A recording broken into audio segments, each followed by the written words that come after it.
আসা যাওয়ার পথের পরে পথিক রেখে যায় তার পদচিহ্ন। সেই পদচিহ্ন কখনো ঢেকে ফেলে সময়ের ধুলো, তো কখনো আগত পথিকের কোলাহল। আবার এমনও কিছু পথিক থাকে যাদের পদচিহ্ন কখনোই মলিন হয় না। তার আপন কীর্তি যুগ যুগান্ত ধরে আপন পথকে করে চলে আলোকিত। এমনই এক পথিক যিনি তার জীবনের বড় একটি অংশ ব্যয় করেছেন রবীন্দ্র সাধনায়। নতুন প্রজন্মের কাছে শুদ্ধ রবীন্দ্র চর্চার আগ্রহ সৃষ্টিতে যিনি ছিলেন অন্যতম অগ্রপথিক, সাংস্কৃতিক সংগঠক হিসেবে ছিলেন সুচারু শ্রদ্ধেয় কিরীটিরঞ্জন বড়ুয়া, সকলের প্রিয় কিরীটিদা। 11 জুলাই 1953 চট্টগ্রামস্থ মিরসরাই উপজেলার দমদমা গ্রামে তার জন্ম।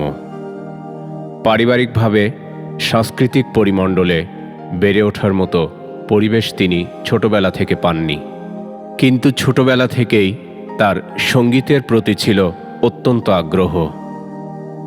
পারিবারিক পৃষ্ঠপোষকতা না থাকলেও নিজ পরিশ্রম ও অধ্যবসায়ের বলে তিনি কিশোর বয়স থেকেই সঙ্গীত চর্চা করতেন, বিশেষত রবীন্দ্রসঙ্গীত। পড়ালেখা ও চাকুরির কারণে ঢাকায় অবস্থান করাকালে তিনি ভর্তি হন ঢাকার বুলবুল ললিতকলা একাডেমি বাফাতে। এ প্রসঙ্গে বলা যায়, তিনি ছিলেন বাংলাদেশ ব্যাংকের একজন উচ্চ পদস্থ কর্মকর্তা। তিনি 2011 সালে যুগ্ম পরিচালক পদে বাংলাদেশ ব্যাংক থেকে অবসর জীবন শুরু করেন। বাংলাদেশ ব্যাংকে কর্মরত অবস্থায় তিনি Bangladesh bank club, officers club সহ বিভিন্ন সংগঠনের দায়িত্বপূর্ণ পদে একাধিকবার নির্বাচিত হয়েছিলেন। পাশাপাশি বাংলাদেশ ব্যাংকের বিভিন্ন সাংস্কৃতিক কার্যক্রমে ছিল তার সরব অংশগ্রহণ ও নেতৃত্ব। তিনি বহু মঞ্চ নাটকেরও সফল অভিনেতা। রবীন্দ্রসঙ্গীতের উপর কৃতিত্বের সাথে বাফা থেকে সম্পূর্ণ কোর্স সম্পন্ন করেন।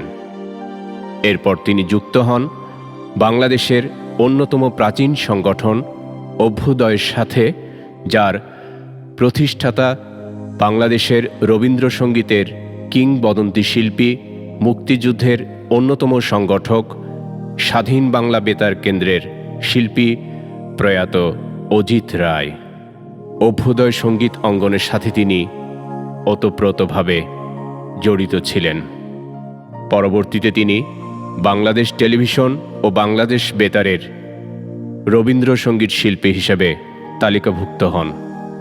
কর্মজীবনের সূত্রে তিনি ঢাকা থেকে নিজ শহর চট্টগ্রামে আসেন এবং চট্টগ্রামের সাংস্কৃতিক অঙ্গনের সাথে ওতপ্রোতভাবে জড়িয়ে পড়েন।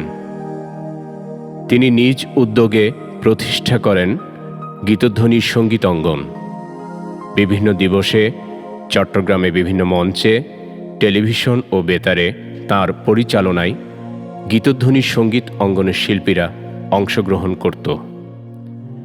ক্ষুদে শিল্পীদের তিনি শেখাতেন আলাদা যত্নে।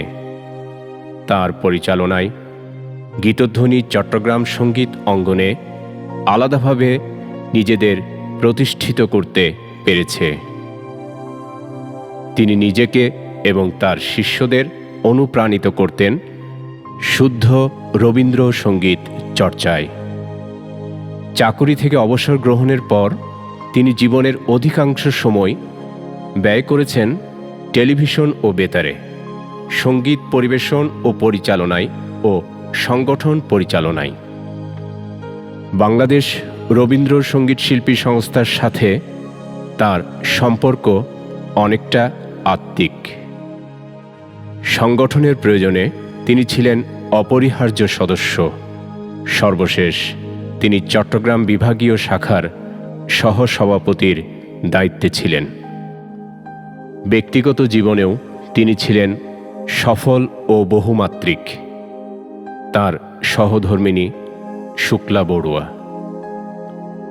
কিরীটিরঞ্জন বড়ুয়ার কর্ম ও সাংস্কৃতিক জীবনে তার সহধর্মিণীর উৎসাহ ও অবদান অনস্বীকার্য। তিনি এক মেয়ে ও 2 ছেলের জনক।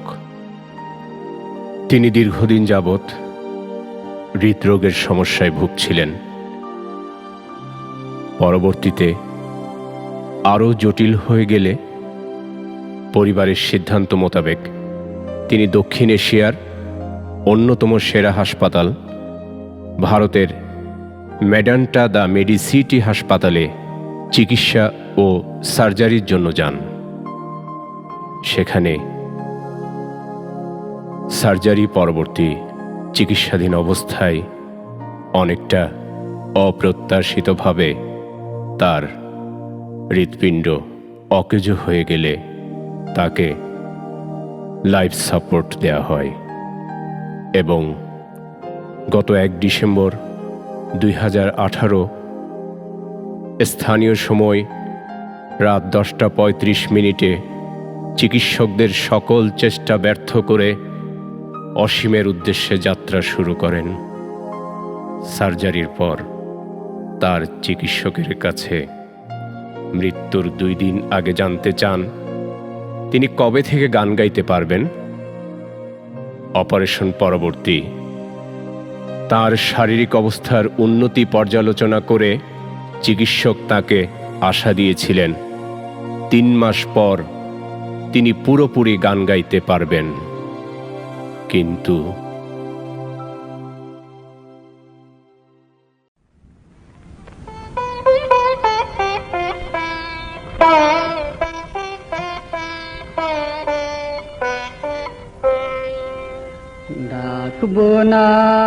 ডাকবো না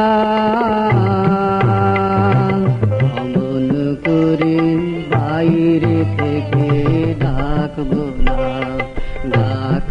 না